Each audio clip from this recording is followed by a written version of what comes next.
Hello दोस्तों, राधे राधे। आपका मेरे चैनल पर स्वागत है। आज मैं आपको सुनाऊंगी कार्तिक मास व्रत कथा अध्याय 10, जिसको सुनने से आपके घर में लक्ष्मी जी का निवास होगा और सुख समृद्धि का वास होगा।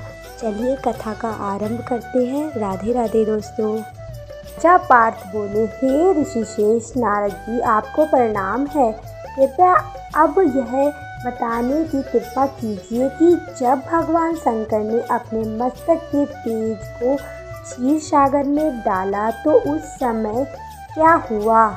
नारद जी बोले, हे राजन, भगवान शंकर ने जब अपना वह तेज क्षीर सागर में डाल दिया तो उस समय वहाँ शीघ्र ही बालक होकर सागर के संगम पर बैठकर संसार को भय देने वाला रुदान करने लगा। उसके रुदान से संपूर्ण जगत व्याकुल हो उठा। लोकपाल भी व्याकुल हो गए। चराचर चलायमान हो गया। शंकर सुमन के रुदान से संपूर्ण ब्रह्मांड व्याकुल हो गया।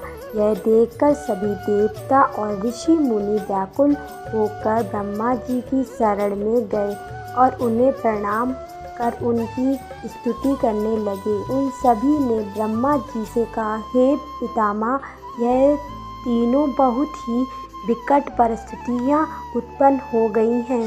हे महायोगी, इनको नष्ट कीजिए। देवताओं के मुख से इस प्रकार सुनकर ब्रह्मा जी सत्यलोक से उतरकर उस बालक को देखने के लिए सागर तट पर गए। सागर ने ब्रह्मा जी को आता देखकर उन्हें प्रणाम किया और बालक को उठाकर उनकी गोद में दे दिया। आश्चर्यचकित होते हुए ब्रह्मा जी ने पूछा, हे सागर, यह बालक किसका है? विनम्रतापूर्वक कहो। सागर विनम्रतापूर्वक बोला, प्रभु, यह तो मुझे ज्ञात नहीं है, परंतु मैं इतना अवश्य जानता हूँ कि यह गंगा सागर के संगम पर प्रकट हुआ है। इसलिए ये जगत गुरु, आप इस बालक का जात कर्म आदि संस्कार करके इसका चातक फल बताइए।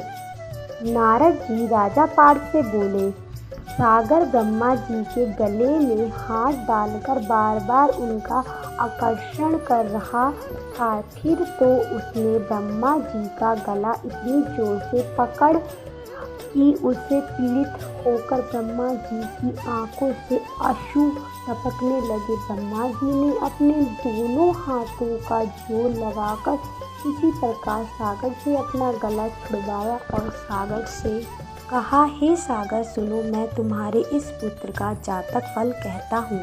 मेरे नेत्रों से जो यह जल निकला है, इस कारण इसका नाम जलंधर होगा। उत्पन्न होते ही यह तरुण वास्तु को प्राप्त हो गया, इसलिए यह सब शास्त्रों में पराक्रमी है। महापराक्रमी, महावीर, बलशाली, महायोद्धा और रण में विजय प्राप्त करने वाला होगा। यह बालक सभी दैत्यों का अधिपति होगा। यह किसी से भी पराजित न होने वाला तथा विष्णु को भी जीतने वाला होगा। भगवान शंकर को छोड़कर यह सबसे अभद्र होगा। यहाँ से इसकी उत्पत्ति हुई है। यह वहीं जाएगा। इसकी पत्नी बड़ी पतिव्रता, सौभाग्यशाली, स्वर्ग सुंदरी, परम मोहन, मधुर वाणी बोलने वाली, शीलावान होगी। सागर से इस प्रकार कहकर ब्रह्मा जी शुक्राचार्य को बुलवाया और उसके हाथों से बालक का राज्याभिषेक कराकर स्वयं अंतर्ध्यान हो गए। बालक को देखकर सागर की प्रसन्नता की सीमा न रही। वह हर्षित मन से घर आ गया। फिर सागर में उस बालक का लालन पालन कर उसे पुष्ट किया। फिर कालनेमी नामक असुर को बुलाकर बंदा नामक कन्या से विधि पूर्वक उसका विवाह करा दिया। उस विवाह में बहुत बड़ा उत्सव हुआ। श्री शुक्राचार्य के प्रभाव से पत्नी सहित जलंधर दैत्यों का राजा हो गया। तो विष्णु भगवान की जय। अगर अध्याय 10 आपको अच्छा लगा हो तो प्लीज़ चैनल को सब्सक्राइब और लाइक ज़रूर करें। राधे राधे।